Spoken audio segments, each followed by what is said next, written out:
টি-20 বিশ্বকাপ দিয়ে ব্যস্ত এক বছর শুরু করবে বাংলাদেশ। 2026-এ অস্ট্রেলিয়াতে টেস্ট খেলতে যাবে টাইগাররা। 12টি টি-20-র বছরে ক্যালেন্ডারে ওয়ানডে আছে 23টা। নীতি নির্ধারকরা না চাইলে চলে যাবেন বিসিবি ছেড়ে। সরকার বদলের সঙ্গে বোর্ড না টিকলেও দুশ্চিন্তা নেই ফারুকের। মন্তব্য সময় সংবাদে। বুলবুলকে কাজ করতে দেওয়ার আহ্বান। বিপিএল এর প্রথম সুপার ওভারে বাজিমাত রাজশাহীর। রিপনের বুদ্ধিদীপ্ত বোলিংয়ে হেরে গেল রংপুর। টেবিলের শীর্ষে শান্ত বাহিনী। আর এক ম্যাচে ঢাকাকে হারিয়ে দুইয়ে সিলেট। উগ্রবাদীদের হুমকির পরও মোস্তাফিজের আইপিএল খেলা নিয়ে ইতিবাচক ভারতীয় বোর্ড। সর্বোচ্চ অগ্রাধিকারে ভিসা পাবেন কাটার মাস্টার, মন্তব্য বিসিসিআই কর্মকর্তার। এবং প্রথমবার অংশ নিয়ে ফুটসাল শিরোপা জিততে চায় বাংলাদেশের নারীরা। সাফের অভিজ্ঞতা কাজে লাগাতে চান সাবিনা খাতুন। পর্যাপ্ত সুযোগ সুবিধা না পেলেও ভালো করার প্রত্যাশা কোচের। দেখছিলেন শিরোনাম। শুরুতেই ক্রিকেটের খবর জানাবো। ক্রিকেটে ব্যস্ত এক বছর পার করতে যাচ্ছে বাংলাদেশ। ফেব্রুয়ারি মার্চে টি-20 বিশ্বকাপ তো আছেই, বছর জুড়ে রয়েছে হাই ভোল্টেজ সিরিজও। অস্ট্রেলিয়া, নিউজিল্যান্ড ও পাকিস্তানের মতো দল সফরে আসবে। আবার টাইগাররা খেলতে যাবে সাউথ আফ্রিকা ও অস্ট্রেলিয়ার কন্ডিশনেও। দ্বিপাক্ষিক সিরিজে থাকবে মোট 10 টেস্ট এবং 12 টি-20। আর ভারত দল বাংলাদেশ সফরে এলে মোট ওয়ানডে হবে 23টি। আন্তর্জাতিক ক্রিকেটে 3 ফরম্যাটের সিরিজ ও ফ্র্যাঞ্চাইজি টুর্নামেন্ট মিলিয়ে এ বছরটায় মহা ব্যস্ত থাকতে হবে বাংলাদেশি ক্রিকেটারদেরও। চলছে বিপিএল, এর মাঝেই টি-20 বিশ্বকাপের প্রস্তুতি সারতে হচ্ছে জাতীয় দলের ক্রিকেটারদের। 23 জানুয়ারি বিপিএল শেষ হতেই বেঙ্গালুরুতে বিশ্বকাপের ওয়ার্ম আপ গেম খেলতে যাবে বাংলাদেশ দল। এরপর 7 ফেব্রুয়ারি থেকে 8 মার্চ পর্যন্ত ভারত শ্রীলঙ্কার যৌথ আয়োজনে চলবে ওয়ার্ল্ড টি-20-র মহাযজ্ঞ। বিশ্ব আসরের পরও বিশ্রামের সুযোগ নেই, বরং বড় বড় দলের বিপক্ষে কঠিন পরীক্ষা অপেক্ষা করছে। 2027 ওয়ানডে বিশ্বকাপে সরাসরি খেলা নিশ্চিত করার মিশনেও নামতে হবে লাল সবুজের প্রতিনিধিদের। টি-20 বিশ্বকাপের পরই পাকিস্তানের বিপক্ষে হোম সিরিজ। পিএসএল এর কারণে সিরিজটা হতে পারে 2 ভাগে। 2 টেস্ট এবং 3টি করে ওয়ানডে ও টি-20 খেলতে 2 ধাপে বাংলাদেশ সফরে আসতে পারে পাকিস্তানিরা। এপ্রিলের শেষ দিকে টাইগারদের ডেরায় আসবে নিউজিল্যান্ড। কিউইদের বিপক্ষে সিরিজে থাকবে 3টি করে ওয়ানডে ও টি-20। হোয়াইট বল ট্যুরে সমান সংখ্যক ম্যাচ খেলতে জুনের শুরুতে আসবে মাইটি অস্ট্রেলিয়াও। এরপরই শুরু হবে বিদেশ সফর। প্রথমে আফ্রিকা, এরপর ইউরোপ, আর সবশেষে গন্তব্য ওশেনিয়া মহাদেশ। জুলাইয়ে জিম্বাবুয়ে সফরে গিয়ে 2 টেস্ট ও 5 ওয়ানডে খেলবে ফিল সিমন্সের শিষ্যরা। আর আগস্টের শুরুতে যাবে আয়ারল্যান্ডে। সেখানে রয়েছে 3টি করে ওয়ানডে ও টি-20। আবার আগস্টেই অপেক্ষা করছে ঐতিহাসিক অস্ট্রেলিয়া সফর। 2 ম্যাচ টেস্ট সিরিজ খেলতে দেশটিতে যাবে বাংলাদেশ দল। সেপ্টেম্বরে গিয়ে দম ফেলার ফুরসত পাবেন ক্রিকেটাররা। পরের সিরিজটা অক্টোবরে। সে মাসের মাঝামাঝি সময়ে লঙ্গার ফরম্যাটের ম্যাচ খেলতে আসার কথা ওয়েস্ট ইন্ডিজ দলের। ক্যারিবীয়দের বিপক্ষে থাকবে 2 ম্যাচ টেস্ট সিরিজ। নভেম্বরে আবার অ্যাওয়ে সিরিজ। আবারও আফ্রিকা সফরে যাবে দল, তবে এবার সাউথ আফ্রিকায়। প্রোটিয়াদের ঘরের মাঠে 2টি টেস্ট এবং 3টি ওডিআই খেলবে টাইগাররা। ডিসেম্বরের শুরুতে দেশে ফেরার মধ্য দিয়ে 2026 সালে আন্তর্জাতিক ক্রিকেটের ব্যস্ততা শেষ হবে বাংলাদেশ ক্রিকেট দলের। বছরে মোট টেস্ট 10টি, যার মধ্যে 8টি টেস্ট চ্যাম্পিয়নশিপের অংশ। ওয়ানডে রয়েছে 20টি। তবে গত বছরের স্থগিত হওয়া সিরিজ খেলতে ভারত দল বাংলাদেশে আসলে এবছর ওডিআই ম্যাচ সংখ্যা হবে 23টি। আর 20 থাকতে পারে আরও একাধিক ক্রিকেটারের। সরকার পরিবর্তন হলে ক্রিকেট বোর্ডের বর্তমান কমিটি টিকবে না। ক্রিকেট পাড়ায় এমন কথা শোনা গেলেও এসব নিয়ে খুব একটা ভাবতে চান না ফারুক আহমেদ। নীতি নির্ধারকরা চাইলে কাজ চালিয়ে যাবেন, না হলে সরে যাবেন বিসিবি থেকে। তবে বর্তমান সভাপতিকে স্বাধীনভাবে কাজ করতে দেওয়ার অনুরোধ করেছেন বোর্ডের ভাইস প্রেসিডেন্ট আমিনুল ইসলাম বুলবুলের। অভিজ্ঞতা কাজে লাগাতে পারলে দেশের ক্রিকেট সমৃদ্ধ হবে বলেও মন্তব্য করেন ফারুক। বিস্তারিত জানাচ্ছেন সহকর্মী সাজিদ মুস্তাহিদ। আপনাদের বোর্ডটা আসলে দায়িত্ব নিয়েছে 6 অক্টোবর ইলেকশন হয়েছে। সামনে আমরা জানি যে ফেব্রুয়ারিতে ন্যাশনাল ইলেকশন আছে, অলরেডি তফসিল ঘোষণা হয়ে গেছে। অনেকেই বলছে, স্পোর্টসের সাথে সংশ্লিষ্ট যারা, অনেকেই বলেন যে ইলেক্টেড গভর্নমেন্ট আসলে এই ক্রিকেট বোর্ড বা এই কমিটিটা থাকবে না, ভেঙে দিয়ে হয়তো নতুন কমিটি করা হবে। এটার ব্যাপারে আমি খুব বেশি বলতে পারবো না যে নতুন গভর্নমেন্ট আসলে তারা কি করবে। বাট আমার কাছে মনে হয় যে দেখেন, ভেঙে দিল, আমি চলে গেলাম, আমি আর কিছুই পাইলাম না, আমি সারাদিন বসে বসে খালি প্লট করবো কেমনে আবার আসা যায় না। এটা আমি আমারটা বলতে পারি, আমার এখানে কিচ্ছু হবে না। মানে I am not bothered, because আপনি যদি আমার থেকে কোনো সার্ভিস না চান, আমার যেই কি বলে, আমার যেই এতদিনের যে এক্সপিরিয়েন্স গ্যাদার করেছি ক্রিকেটে, অ্যান্ড মানুষ বলে আমি চিফ সিলেক্টর হিসাবে খুবই ভালো কাজ করেছি, সো ডেফিনেটলি আমি বাংলাদেশ ক্রিকেটের জন্য কিছু একটা মানে I M a soldier Bangladesh ক্রিকেটের জন্য, তাই না? সো ওইটা যদি আপনি আমার থেকে চান, আমি আমার ক্যাপাসিটিতে আপনাকে হেল্প করবো। আপনি না চান, দ্যাটস ইউর প্রবলেম। এটা আপনার রিপন মণ্ডলের বুদ্ধিদীপ্ত বোলিং এবং তানজিদ তামিমের হুইলোবাজিতে জয় পেল রাজশাহী। রংপুর রাইডার্সকে সুপার ওভারে হারালো ওয়ারিয়ররা। শুরুতে ব্যাট করে 159 রান করে শান্ত বাহিনী, জবাবে সমান রানে থামে রংপুর। পরে সুপার ওভারে প্রথমে ব্যাট করে মাত্র 6 রান করে রাইডার্স, জবাবে মোস্তাফিজের 3 বল থেকেই 10 রান তুলে ম্যাচ জিতে নেয় Warriors. Wide. Starts off with a wide one. Super ওভারে গড়ানো খেলাটায় প্রথমে ব্যাট করতে আসে রংপুর রাইডার্স। স্ট্রাইকে কাইল মায়ার্স এবং নং স্ট্রাইকে তাওহিদ হৃদয়। বল হাতে প্রথম ডেলিভারি ওয়াইড রিপন মণ্ডলের, পরের বলটা ডট। এরপর টানা 2 বলে 2 সিঙ্গেল নেন মায়ার্স এবং হৃদয়। চতুর্থ বলটা আবারও ওয়াইড।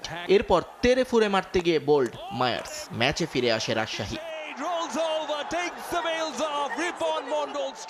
পরপর 2 বলে 2 রান রংপুরের, সঙ্গে রান আউট খুশদিল। ওয়ারিয়ার্সের জন্য টার্গেট 6 বলে 7। 314 matches, 399 wickets. What a time to be. Mustafiz বল তুলে নিলেও পাত্তাই দেননি তানজিদ তামিম। প্রথম বল স্কোয়ার লেগ দিয়ে বাউন্ডারি পার করেন এই বাঁহাতি। পরের বলটা মিড অনে ঠেলে দিয়েই 2 রান। শেষ রানটার জন্য আর দৌড়ানোর প্রয়োজনই বোধ করেননি তামিম জুনিয়র। জায়গায় দাঁড়িয়ে আবারও বাউন্ডারি পার করে দেন মুস্তাফিজকে। 3 বল হাতে রেখেই জয়ের আনন্দে ভাসে রাজশাহী ওয়ারিয়ার্স। আর জিততে থাকা ম্যাচটা ব্যাটারদের ভুলে হেরে বসে Rangpur Riders. Well, you wouldn't believe it, would you?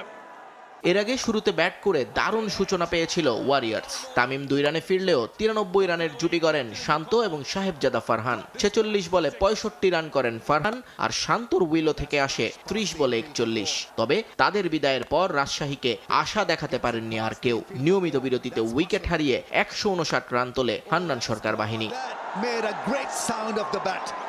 জবাবে ওপেনিং জুটি জমেনি রংপুরেরও। মাত্র 16 রানে ফিরে যান লিটন কুমার দাস, কিন্তু হৃদয়কে নিয়ে দলকে জয়ের পথে রাখেন দাউদ মালান। 100 রানের জুটি আসে তাদের উইলো থেকে, কিন্তু এই জুটি ভাঙার পর রাজশাহীর সামনে দাঁড়াতেই পারেননি আর কেউ। শেষ ওভার মাত্র 7 রান দরকার ছিল রাইডারদের, কিন্তু রিপন মণ্ডলের দারুণ বোলিংয়ে নিজেদের উইকেট বিলিয়ে দেন খুশদিল, সোহান এবং মাহমুদুল্লাহ। 3 জনে মিলে করেন মাত্র 6 রান। ম্যাচ গড়ায় সুপার ওভারে, যেখানে আর জয় পাওয়া হয়নি রংপুর রাইডার্সের। বৃথা গেল শামীম পাটোয়ারির 43 বলে অপরাজিত 81 রানের ইনিংস। শেষ বলে ম্যাচ হারের আক্ষেপ নিয়ে মাঠ ছাড়তে হলো ঢাকা ক্যাপিটালসকে। প্রথমে ব্যাট করে 173 রান করে স্বাগতিক সিলেট টাইটান্স, আর জবাবে শুরুতে উইকেট হারালেও শেষ ওভারে 27 রানের টার্গেট ছুঁতে গিয়ে 20 রান তোলে ঢাকা। 6 রানের জয় নিশ্চিত হয় টাইটান্সের। সিলেট থেকে তারেক হাসান শিমুলের রিপোর্ট। জয়ের জন্য শেষ ওভারে ঢাকা ক্যাপিটালসের দরকার ছিল 27 রান। প্রথম বলে 4 হাঁকালেন শামীম, পরের বলে ওয়াইড, তারপরের বল নো। ভিন্ন কিছুর আভাস দেন বাঁহাতি ব্যাটার। ফ্রি হিটে রিভার্স সুইপে ছক্কা। 4 বলে তখন ঢাকার দরকার 15 রান। পরের বলটা ডট, এরপর 2 বলে 2 4। শেষ বলে দরকার 7, 6 হাঁকালে সুপার ওভার। অভিজ্ঞ আমির দেখালেন মুন্সিয়ানা। ডেডলি ইয়র্কারে পরাস্ত করলেন শামীমকে। আউট না হলেও রান নিতে পারেননি। 6 রানের জয় সিলেটের। ঢাকার জন্য ম্যাচটা কঠিন হয় শুরুতেই। 174 রানের লক্ষ্যে খেলতে নেমে শুরুটা ভালো হয়নি মোটেও। মোহাম্মদ আমেরের প্রথম ওভারে কোনো রানই নিতে পারেননি সাইফ হাসান। দ্বিতীয় ওভারে আসে মাত্র 1 রান। তৃতীয় ওভারে প্রথম উইকেটের দেখা পায় সিলেট। প্রথমবার ঢাকার জার্সিতে খেলতে নেমে বোল্ড হয়ে ফেরেন আফগান ওপেনার জুবায়েদ আকবরী। পাকিস্তানি ওসমান খান 15 বলে করেন 21 রান। এরপর অধিনায়ক মোহাম্মদ মিথুন ফেরেন কোনো রান না করে। পরপর উইকেট হারিয়ে চাপে পড়ে ঢাকা। আশাহত করেন নাসির হোসেনও। 43 রানে 5 উইকেট হারায় ক্যাপিটালস শিবির। এরপর সাব্বির রহমান আর শামীম পাটোয়ারি মিলে চেষ্টা করেন সামাল দেয়ার। 46 রানের জুটি করেন 2 ব্যাটার। হাত খুলে খেলার চেষ্টা করেন সাব্বির, তবে 23 রান করে ফিরতে হয়েছে তাকেও। এক প্রান্ত আগলে রাখেন শামীম। সঙ্গ দিতে এসে ইমাদ ওয়াসিম, সাইফুদ্দিনরা ফিরেন হতাশ করে। তবে হাল ছাড়েননি শামীম, লড়াই করে গেছেন শেষ পর্যন্ত। এর মাঝে দেখা পান 50-র তাসকিনকে নিয়ে লড়ে গেছেন শেষ বল পর্যন্ত। 43 বলে 81 রানে অপরাজিত থাকলেও জয় থেকে দূরে ছিল 6 রানের। আসরে প্রথম হার ঢাকা ক্যাপিটালসের। এর আগে টস হেরে ব্যাট করতে নেমে শুরুটা ভালো করতে পারেনি সিলেট টাইটান্সও। পাওয়ার প্লেতে তোলে মাত্র 34 রান, হারায় 2 উইকেট। নিজের টি-20 ক্যারিয়ারের সেরা ইনিংস খেলেও ম্যাচ জেতাতে না পারার আক্ষেপ নিয়ে ফিরেছেন শামীম পাটোয়ারি। নিয়মিত ম্যাচ জেতানো ইনিংস খেলতে চান টাইগার ব্যাটার, আর খারাপ সময়ে নিয়মিত কাজ করে গেছেন কোচদের পরামর্শে। বিশ্বকাপ দলে জায়গা পাওয়া নিয়ে না ভাবলেও তার উপর অধিনায়ক লিটন দাস আস্থা রাখায় ধন্যবাদ দিলেন টি-20 অধিনায়ককে। সিলেট থেকে তারেক হাসান শিমুলের আরও একটি রিপোর্ট।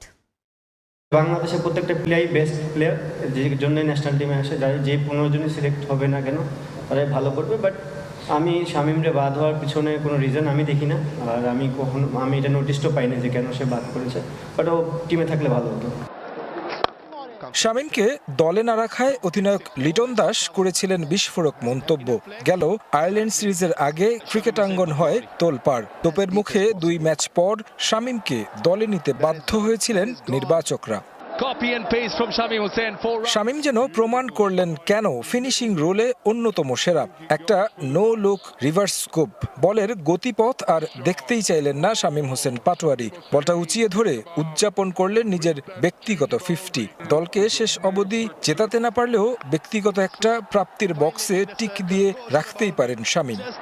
ধন্যবাদ দিলেন শামীম। লিটন ভাইকে ধন্যবাদ দিব। সো উনি আমার উপর অনেক ট্রাস্ট রাখছে, কারণ তার আগে আমি ম্যাচ উইনিং নকও খেলেছি। So that's why. আর একটা প্লেয়ারের 2-3টা ম্যাচ খারাপ হতেই পারে, এটা কোনো, আমি মনে করি এটা কোনো ব্যাপার না। আবার যদি একটু ব্যাকআপ দিয়ে সাপোর্ট দেয়, ভালো সাপোর্ট দেয়, অবশ্যই ভালোভাবে কামব্যাক করা যায় ইজিলি।